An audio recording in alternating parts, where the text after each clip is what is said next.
আমরা যারা ছোটবেলা থেকে বিভূতিভূষণ বন্দ্যোপাধ্যায়ের গল্প পড়ে বড় হয়েছি, আমরা জানি যে আমাদের জীবনের সাথে এই সমস্ত গল্পগুলো কতটা ওতপ্রোতভাবে জড়িয়ে রয়েছে।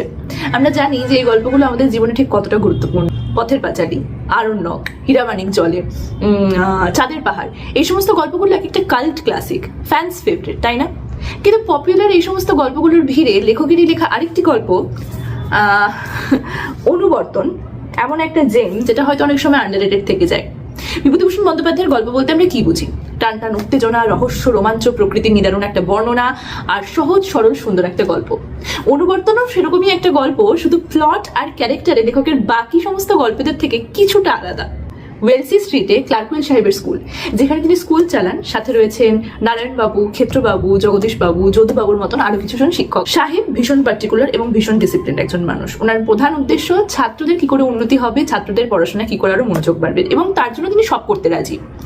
সাহেবের ভয়ে অন্যান্য শিক্ষকরা রীতিমতো ভীত এবং প্রায় অতিষ্ঠ। সবাই ভয়ে ভয়ে রয়েছেন কার নামে কখন নালিশ চলে এলো।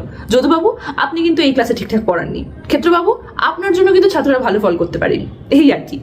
এর মধ্যেই বিভিন্ন দিন বিভিন্ন রকম সার্কুলার বেরোচ্ছে, আজ এই ক্লাসে ছুটি, কাল এই ক্লাসে পরীক্ষা, সব রকম। অনুবর্তন না শিক্ষকদের দৃষ্টিভঙ্গিতে লেখা একটা দুঃখের মনোরম মজাদার বর্ণনা। শিক্ষকরা ছাত্র পড়ান, সেই ছাত্ররা বড় হয়, জীবনে অনেকটা এগিয়ে যায়। কেউ কেউ ডাক্তার, ইঞ্জিনিয়ার, কালেক্টর, ম্যাজিস্ট্রেট, অনেক কিছুই হয়। কিন্তু পিছনে ঘুরে তাকালে দেখা যায় এই সমস্ত শিক্ষকরা বছরের পর বছর সেই চেনা পরিচিত বেঞ্চ বা ব্ল্যাকবোর্ডের সামনে ঠায় দাঁড়িয়ে থাকেন। কিছু কিছু শিক্ষক নিজের সারা জীবনের সঞ্চয় বলতে বোঝেন শুধু ছাত্রদের ভালোবাসা। আর অনুবর্তন এরকমই শিক্ষক এবং ছাত্রদের একটা সুন্দর বর্ণনা। আমার মনে হয় এই বইটা দুটো শ্রেণীর মানুষদের বিশেষ করে পড়া উচিত। এক, ছোটদের, যাতে তারা নিজের স্কুল জীবনের সাথে আরো বেশি করে রিলেট করতে পারে।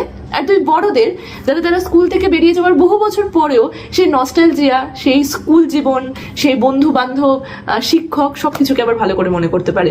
খুব সুন্দর একটা বই, চাইলে পড়ে দেখতে পারো।